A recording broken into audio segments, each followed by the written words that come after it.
नमस्कार दोस्तों, मैं सुमित कुमार एक्सीलेंट की क्लास में आपका फिर से एक बार स्वागत करता हूं। तो अब तक क्या हम हिस्ट्री को एक चैप्टर वाइज बिल्कुल एक सीरियल क्रम वाइज बिल्कुल क्या क्लियर करते चले हैं।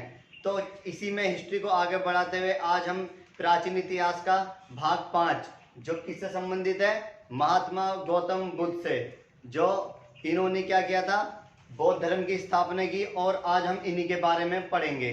तो वीडियो को शुरू से लेकर और अंत तक देखें, तभी आपको बिल्कुल एकदम डीपली और गहराई से समझ में आएगा। क्योंकि यहाँ पर मैंने जो भी गौतम बुद्ध से जितने भी क्वेश्चन पूछे जाते हैं, नीचे से लेकर और उच्च श्रेणी तक, मैंने A to Z सारे क्वेश्चन लिखे हैं और इसकी एक कहानी भी है। कहानी बेस पर हम इसको समझेंगे कि क्या कहानी चली थी इसकी। तो आइए शुरू करते हैं। जन्म, गौतम बुद्ध का जन्म हुआ था 563 ईसा पूर्व में। 563 ईसा पूर्व में जन्म हो गया था। लेकिन जब इनका जन्म हुआ तो इनकी माता कौन थी? महामाया। लेकिन जब महामाया इनको जन्म दिया गौतम बुद्ध को, और बचपन में इनका नाम जो रखा था, सिद्धार्थ रखा। तो इनके 7 दिन बाद ही इनकी माताजी जो थी, इनका देहांत हो गया। 7 दिन बाद इनकी माताजी का देहांत हो गया।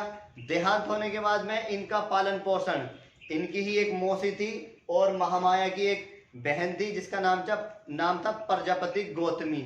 उसी ने क्या किया, जो सिद्धार्थ था, सिद्धार्थ का पालन पोषण किया अच्छे से। जैसी पालन पोषण किया, और बाद में यही महिला जो प्रजापति गौतमी थी, यही क्या बनती है, गौतम बुद्ध की प्रथम शिष्य बनती है, जो बौद्ध धर्म अपनाती है। पहली महिला थी ये जिसने बौद्ध धर्म अपनाया। जब इसका पालन पोषण हुआ, थोड़ा सा बड़ा हुआ, तो इनके घर पे एक वेद आते थे, महात्मा आते थे। और वो महात्मा ने जब इनको देखा, महात्मा बुद्ध को, तो इनके पैर पे निशान थे, 5 तिल के से निशान थे।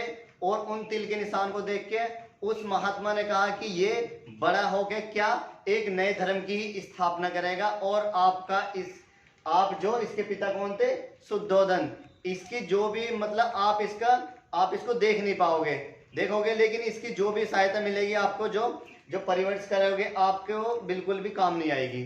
तो हुआ यही यहाँ पे, जब जैसे धीरे धीरे ये बड़ा हुआ सिद्धार्थ, और 16 वर्ष की आयु में क्या कर दी गई, इसकी सिद्धार्थ की शादी कर दी गई। जब 16 वर्ष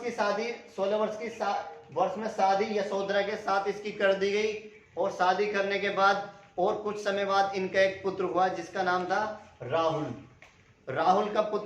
पुत्र हुआ। और यहाँ पे गौतम बुद्ध ने सोचा कि अब मुझे क्या करना है, किसी भी तरह से क्या यहाँ से जाना है और मुझे क्या करना है, नए धर्म की स्थापना करनी है। अब इसको देखते हुए महात्मा बुद्ध ने, इनका एक प्रिय मित्र था जिसका नाम था सारथी,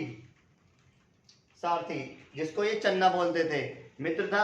अब हुआ क्या, यहाँ पे महात्मा बुद्ध ने कहा अपने पिताजी से, शुद्धोधन से, कि पिताजी मुझे क्या करना है, मुझे थोड़ा घूमना है, आसपास देखना है कैसा माहौल है और गाँव में जाके।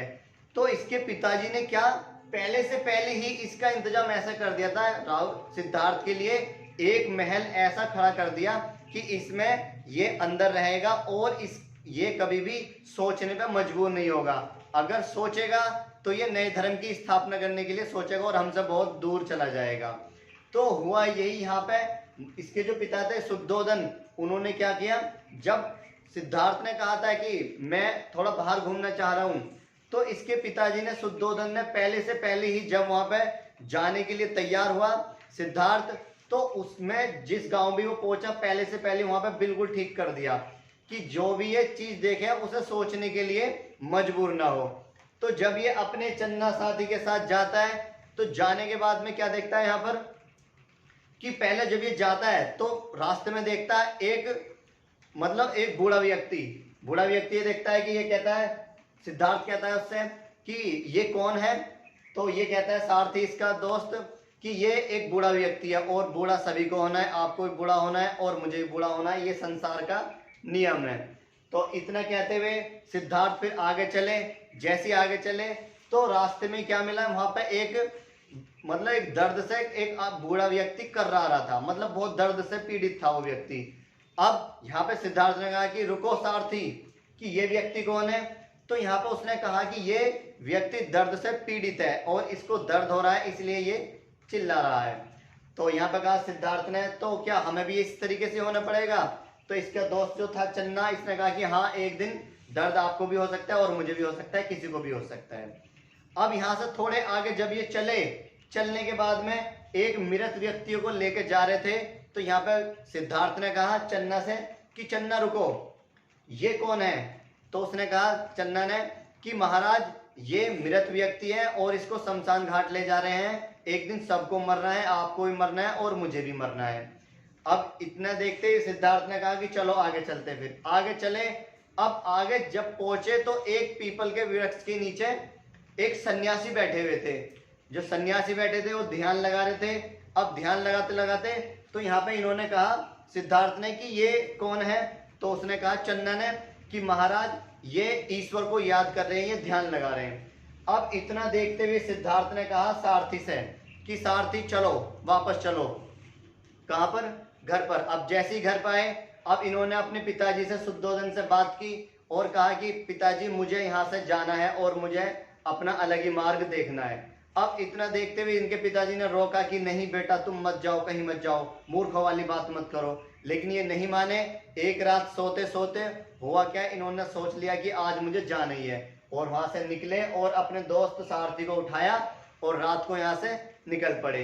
जैसे निकल के गए, अब वहां पे क्या हुआ, वहां पे कुछ लोग तपस्या कर रहे थे, ध्यान लगा रहे थे, तो उन्हीं के साथ में ये भी बैठ गए थे ध्यान लगाने के लिए।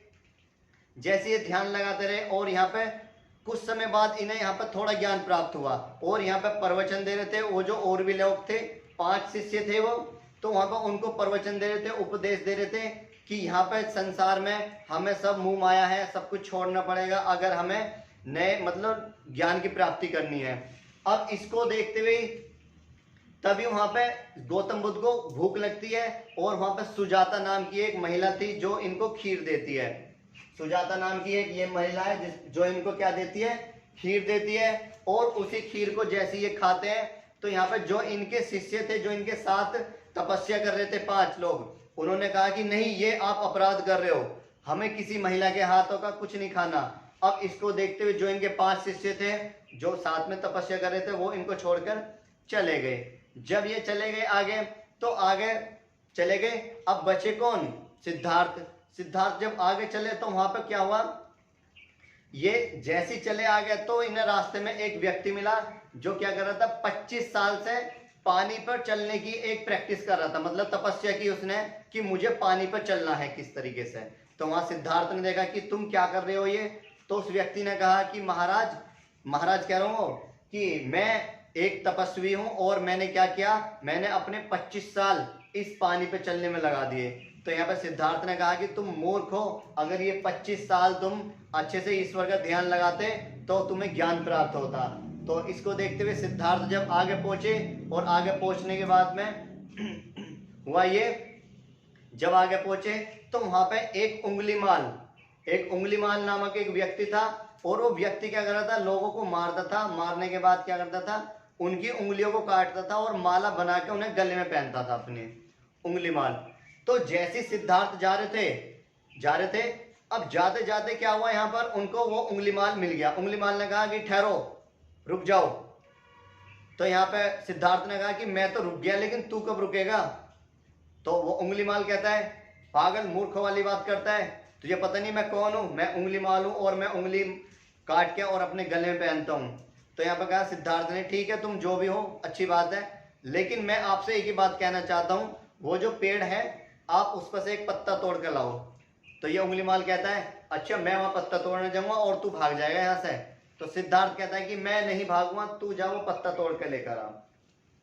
अब यहां से जाता है वो उंगलीमाल और पत्ता तोड़ के जैसे ही लाता है। अब सिद्धार्थ कहता है कि जिस तरीके से ये पत्ते को तुमने तोड़ा है, अभी इस पत्ते को उसी पेड़ पे वहीं पर लगा कर आओ। तो उंगलीमाल कहता है कि पागल हो, मूर्ख हो, ऐसे कैसे लग जाएगा ये? तो यहाँ पे सिद्धार्थ उसको ऐसे ऐसे उपदेश देते हैं, प्रवचन देते हैं कि जब तुम्हें तोड़ने का अधिकार नहीं है किसी पत्ते को, तो तुम जोड़ कैसे सकते हो? ठीक उसी तरीके से जब तुम किसी व्यक्ति को जीवन नहीं दे सकते, तो तुम्हारा क्या अधिकार है किसी की मृत्यु करने का? तो उंगलीमाल इतना मजबूर हो जाता है और उंगलीमाल क्या करता है, इनसे और इनसे उपदेश लेता है और यहाँ पे बौद्ध धर्म अपनाने पे मजबूर होता है। तो आइए फिर आगे देखते हैं, कुछ यहीं से समझते चलेंगे। जन्म हुआ था गौतम बुद्ध का, जो बचपन का नाम था सिद्धार्थ। 563 ईसा पूर्व में इनका जन्म हुआ। कहां पर? लुम्बिनी वन, जो कपिलवस्तु पड़ता है नेपाल में, यहाँ पे इनका जन्म हुआ। और इनके पिता का नाम क्या था? शुद्धोधन, जो शाक्य कुल के क्या थे? ये शासक थे, राजा थे उस समय। माता महामाया, जो जन्म के 7वें दिन क्या हुई? यहाँ पे इनकी मृत्यु होगी। और इनका पालन पोषण, जो सिद्धार्थ है उनका पालन पोषण किसने किया था? इनकी ही बहन थी, जिसका नाम था प्रजापति गौतमी माता। बचपन का नाम क्या था महात्मा बुद्ध का? सिद्धार्थ। और इनका जो गोत्र था, बहुत पूछ लेता है, गौतम इनका गोत्र था। और यहां से आगे चलते हैं। इनका पालन पोषण, इनकी मौसी थी प्रजापति गौतमी, इनका पालन पोषण उसी ने किया था। विवाह, 16 वर्ष की आयु में इनका विवाह हो गया था यशोधरा के साथ। और जो कौन थी? कोलियर गणराज्य की महारानी थी ये, इनके साथ इनका विवाह हो गया था 16 वर्ष की आयु में। और जो गौतम बुद्ध थे, अभी तक ये सिद्धार्थ ही थे, गौतम बुद्ध या महात्मा बुद्ध नहीं कहलाए। जो सिद्धार्थ थे, इनके एक पुत्र हुआ जिसका नाम राहुल था। और इनके जो शिष्य थे, अब यहां से जैसे ये गौतम बुद्ध आगे बढ़े, और इनके जो शिष्य थे आनंद व उपाली, इनके 2 शिष्य थे। और इन्होंने जो गृह त्याग किया था, लगभग 29 वर्ष की आयु में इन्होंने अपना घर छोड़ दिया था। और लगभग 6 वर्ष बाद इनको क्या हुआ? 35 वर्ष की आयु में वैशाख पूर्णिमा के दिन गया, मतलब बिहार में पड़ता है गया, और निरंजना नदी के तट पर पीपल वृक्ष के नीचे इन्हें क्या हुआ? यहाँ पर ज्ञान की प्राप्ति हुई थी। जबकि जो आपके महावीर स्वामी थे, उन्होंने 30 वर्ष की आयु में गृह त्याग किया था। और लगभग 12 वर्ष बाद, मतलब 42 की उम्र में उन्हें क्या मिला था? ज्ञान की प्राप्ति हुई थी, जो हमने कल जैन धर्म में पढ़ा था। तो यहाँ पे ज्ञान की प्राप्ति कब हुई? इन्होंने 35 वर्ष की आयु में, जो 29 वर्ष की आयु में इन्होंने घर छोड़ दिया था। और 6 वर्ष बाद इन्हें इधर उधर भटकते रहे, और फिर यहाँ पे क्या हुआ? इन्हें ज्ञान की प्राप्ति हुई। आगे ध्यान गुरु, जो इनका ध्यान लगवाते थे या ध्यान साथ में रहते थे, इनके जो ध्यान गुरु थे वो कौन थे? अलार कलाम, इनके ध्यान गुरु थे। प्रिय घोड़े का नाम था इनके कंथक, जिसपे ये हमेशा जाते थे कहीं पे भी। जब यहाँ पे थे, जब अपने घर में, मतलब महल में थे, उस समय जो घोड़े का नाम था कंथक। और इनके जो दोस्त था, जो इनका मित्र था, जिसका नाम था सारथी, जिसको ये चन्ना भी कहते हैं, सारथी उसका नाम था। इन्होंने सबसे ज्यादा, जब यहाँ से इन्हें ज्ञान की प्राप्ति हो गई थी, तो अब ये उपदेश देने लगे। और इन्होंने प्रथम जो उपदेश दिया था अपना, कहाँ दिया था? ऋषिपतन, जो कहाँ पर पड़ता है? सारनाथ में। यहाँ पर इन्होंने प्रथम उपदेश दिया।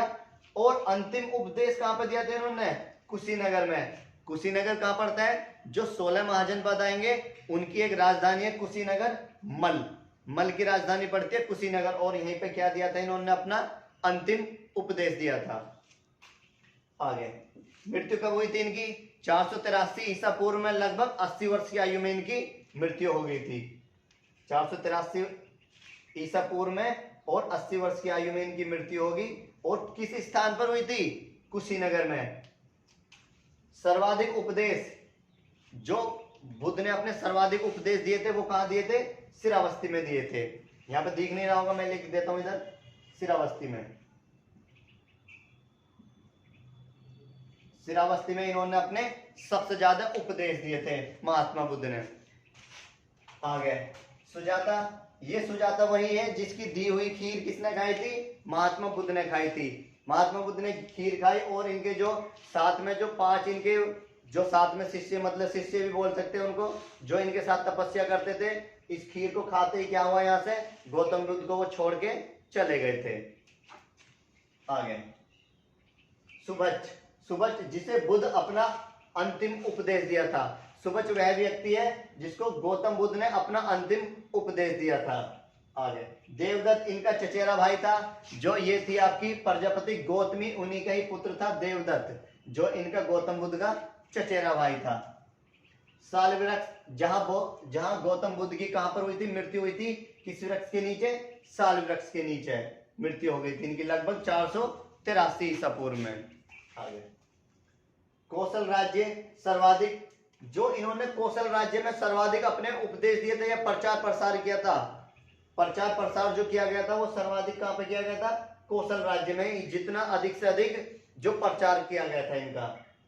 5 शिष्य कौन थे? जो इनको छोड़ के चले गए थे और वही बाद में आके इनके वो शिष्य बने थे जो इनके साथ तपस्या की और उन गौतम बुद्ध से क्या लिया इन्होंने? ज्ञान की प्राप्ति भी की थी। तो यहाँ से 5 शिष्य कौन थे? अनिरुद्ध, आनंद, उपाली, सारिपुत्र और मोदगल्यायन। इनके ये 5 शिष्य थे। आगे बौद्ध दर्शन। जो बौद्ध दर्शन है ये कैसे है? ये ईश्वर में विश्वास नहीं करते थे, इनको अनीश्वरवादी कहा जाता है। जिस तरीके से जैन धर्म था वो भी अनीश्वरवादी था और ठीक उसी तरह से बौद्ध धर्म भी अनीश्वरवादी था, क्योंकि इसमें ये ईश्वर को नहीं मानते थे। ईश्वर को मानते थे जैन धर्म वाले, लेकिन उनका कहने का तात्पर्य ये था कि हम हैं सबसे ऊपर भगवान। अगर कोई भगवान है, अगर कोई भगवान भी है, ईश्वर भी है, वो तो हमसे नीचे है। नीचे मतलब हमारे बाद में आते हैं। कौन कहते थे ये? जैन धर्म के लोग कहते थे। आगे इनके तीर्थरत्न, जब गृह त्याग किया था और ज्ञान की प्राप्ति करने के बाद में ये क्या? तीर्थरत्न थे, मतलब 3 रत्न थे इसके जो बोलते थे बुद्धम संघ। ये क्या करते थे? जब ये भिक्षु बन गए थे, यहाँ पे भिक्षु मतलब भीख मांग के क्या करते थे? अपना गुजारा करते थे और उसी को खाते थे और उसी से वो चलते थे आगे। इसमें क्या ये तीर्थरत्न देते थे, मतलब बुद्धम शरणम गच्छामि, ये 3 तरह के वर्ड बोलते थे और इसी के माध्यम से क्या करते थे? ये भिक्षु बने और यहाँ पे भीख मांग के वो अपना गुजारा करते थे। आगे नालंदा तथा विक्रमशिला, ये बौद्ध शिक्षा के उस समय बहुत बड़े केंद्र थे। यहीं पे क्या होता था? बौद्ध धर्म की शिक्षा दी जाती थी। नालंदा तथा विक्रमशिला ये बिहार में पड़ते हैं। आगे मिलिंद पनो पुस्तक, ये मिनाइंडर की है और किसने लिखी थी? ये नागसेन ने। क्योंकि आगे जब हम पढ़ेंगे जो हर्यक वंश आएगा और हर्यक वंश में मौर्य वंश आएगा, वहां पे क्या होता है? मौर्य वंश में जो अशोक है, अशोक का ही पुत्र था और उसके बाद में क्या होता है? वहां पर तुरंत ही आक्रमण कर देता है मिनाइंडर, और मिनाइंडर जैसे आक्रमण करता है तो वहां पे एक व्यक्ति था नागसेन, ये जाता है और मिनाइंडर को क्या देता है? यहाँ पे उपदेश देता है, इतने अच्छे अच्छे उपदेश देता है और ये मिनाइंडर बौद्ध धर्म अपनाने पे मजबूर हो जाता है। और इसकी जो पुस्तक थी वो मिलिंद पनो, बहुत अधिक पूछ लेता है कि मिलिंद पनो के पुस्तक के रचयिता कौन थे? तो नागसेन थे। किसके बारे में लिखा हुआ हो? मिनाइंडर के। मिलिंद पनो पुस्तक किससे संबंधित है? तो बौद्ध धर्म से संबंधित है। आगे नंद, नंद गौतम बुद्ध का चचेरा भाई था, एक देवदत्ता और दूसरा गौतम बुद्ध का, ये भी नंद भी इनका चचेरा भाई था। आगे बुद्ध के जीवन की घटनाएं, मतलब कुछ घटनाएं थी कि किस समय क्या दिखाई दिया, जैसे कि घटनाएं और प्रतीक। प्रतीक जब ये गर्भ में थे तब क्या दिखा था? इनकी माता जी को हाथी दिखा था और जैसे इनका जन्म हुआ तो क्या दिखा? कमल का फूल। आगे यौवन के समय क्या दिखा था इनको? सांड। गृह त्याग की घटना को ये घोड़ा। और गृह त्याग की घटना को देखो यहाँ पर, जब ये गृह त्याग करते थे मतलब घर छोड़ कर जाते थे, उसी को क्या नाम दे दिया गया? महाभिनिष्क्रमण। इसको नाम दिया गया था महाभिनिष्क्रमण, मतलब ये घर को छोड़ कर जाते थे तो बौद्ध धर्म में महाभिनिष्क्रमण कहा जाता है उसको। गृह त्याग, घोड़ा, जब घोड़े से गए थे। आगे ज्ञान की प्राप्ति कहाँ हुई थी? बौद्ध वृक्ष, जो पीपल का वृक्ष था वहां पे इनको ज्ञान की प्राप्ति हुई थी। मृत्यु लगभग 483 ईसा पूर्व में हुई थी और मृत्यु को क्या कहा जाता है? महापरिनिर्वाण। यहां लिख देता हूं मैं, दिख नहीं रहा होगा उधर से। महापरिनिर्वाण,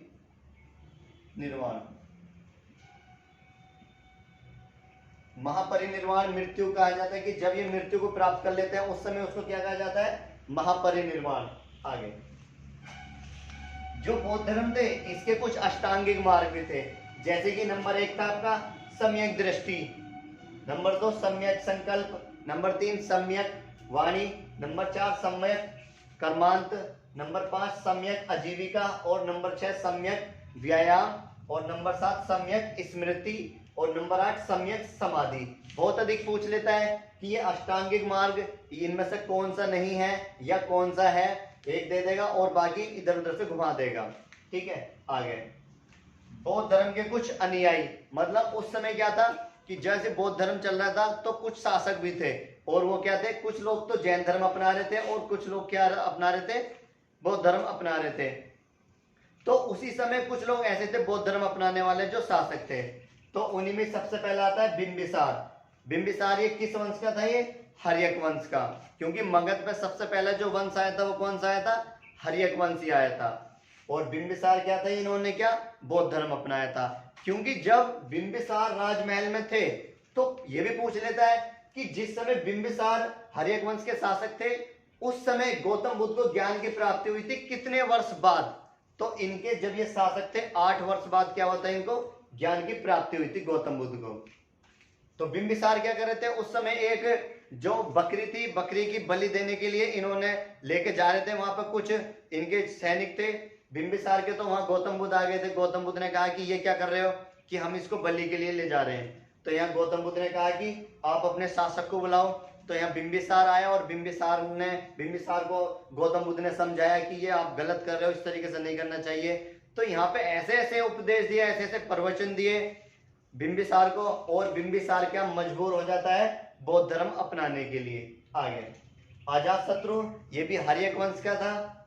और कनिष्क, ये कुषाण वंश का शासक था, इसको सम्राट ही बोल सकते हैं। और हर्षवर्धन, ये पुष्यभूति वंश के थे। आगे ये एक एक वंश चलेंगे। कल से हम हर्यक वंश शुरू कर दो, मगध शुरू कर देंगे, और मगध में किस तरीके से वंश शुरू हुए वो सारे देखेंगे। प्रद्योत, ये अवंती के राजा थे प्रद्योत। और सम्राट अशोक, ये मौर्य वंश के शासक थे, बिंदुसार के ही पुत्र अशोक। और ये क्या करते हैं? ये भी क्या बौद्ध धर्म अपनाने पे मजबूर हो जाते हैं। क्योंकि क्या एक पद्मावती आई थी, और पद्मावती ने क्या इनको ऐसे ऐसे उपदेश दिए थे, जो राजा खारवेल की पुत्री थी। इनको ऐसे ऐसे उपदेश दिए, और यहाँ पे ये बौद्ध धर्म अपनाने के लिए, मतलब उपदेश देने के बाद में जब ये जाते हैं, जो एक युद्ध होता है बहुत ही भयंकर, कलिंग का युद्ध 261 ईसा पूर्व में, वो सारी चीज आगे घटनाएं देखेंगे क्या क्या हुई थी। तो ये भी क्या करता है? बौद्ध धर्म अपना लेता है। तो ये क्या था कुछ बौद्ध धर्म के बारे में। कुछ इसके थोड़े से पॉइंट और हैं, उन्हें और लिख देता हूं मैं, आप इसके स्क्रीनशॉट ले लीजिएगा।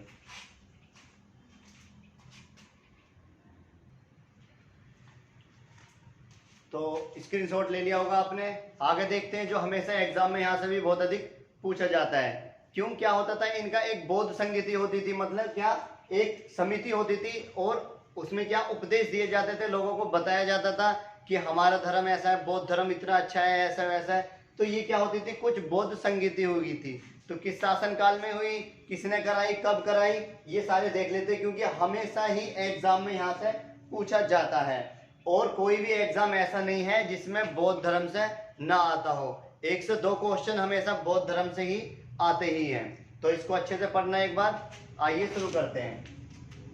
समय, स्थान, अध्यक्ष और शासक। मतलब पहली जो बौद्ध संगीति हुई थी वो कब हुई थी? 483 ईसा पूर्व में। जैसी गौतम बुद्ध की मृत्यु हुई, मृत्यु होने के बाद में क्या हुआ? यहाँ पे पहली संगीति आयोजित की गई। कहां पे की गई थी? ये राजगृह में। और उस समय जो अध्यक्ष बनाए गए बौद्ध संगीति के, वो महाकश्यप, इनको अध्यक्ष बनाया गया। और उस समय जो शासक था, जो मगध पे जो शासन कर रहा था, कौन था वो? अजातशत्रु। यहाँ अजातशत्रु किस वंश के थे? ये हर्यक वंश के। आगे दूसरी बौद्ध संगीति कब हुई थी? लगभग इसके 100 वर्ष बाद, लगभग 383 ईसा पूर्व में क्या हुई थी? दूसरी बौद्ध संगीति हुई थी। और कहां पर हुई थी ये? वैशाली। अध्यक्ष कौन थे उस समय? सबक मीर उस समय अध्यक्ष थे। सबक मीर भी आ जाता है कभी कभी, या सबक मीर भी आ जाता है, सबक मीर कर लो इसको। तो कौन थे अध्यक्ष? सबक मीर। किसने कराई थी?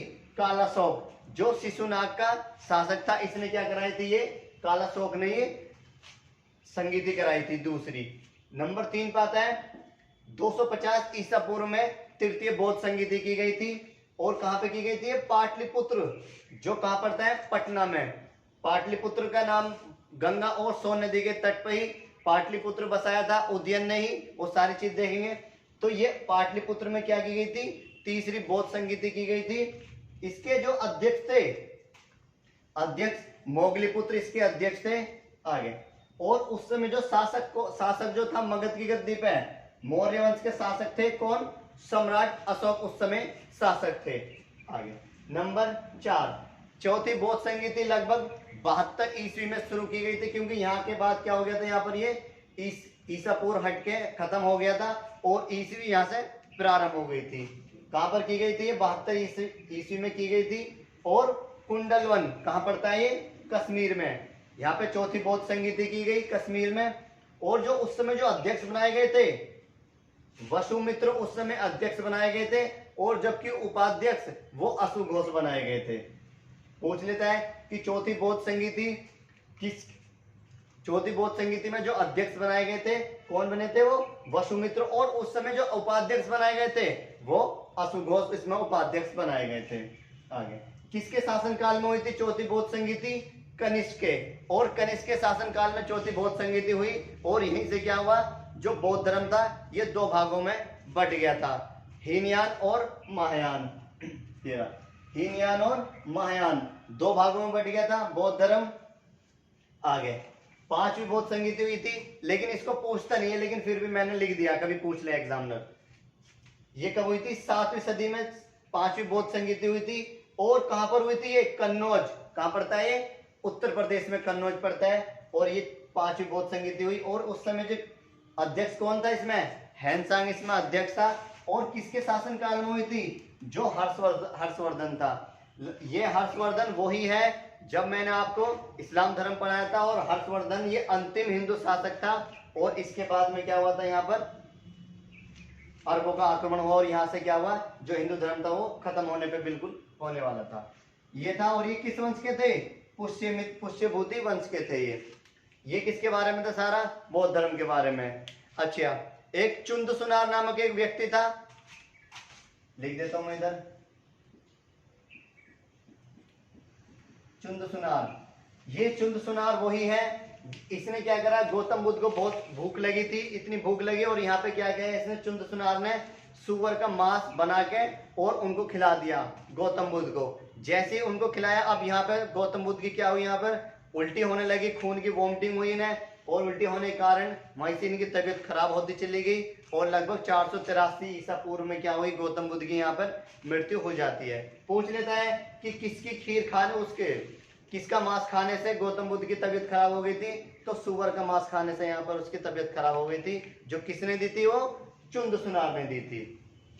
और जो गौतम बुद्ध के जितने भी उपदेश दिए गए हैं वो ज्यादातर किस भाषा में दिए गए हैं? वो पाली भाषा में ही दिए गए हैं।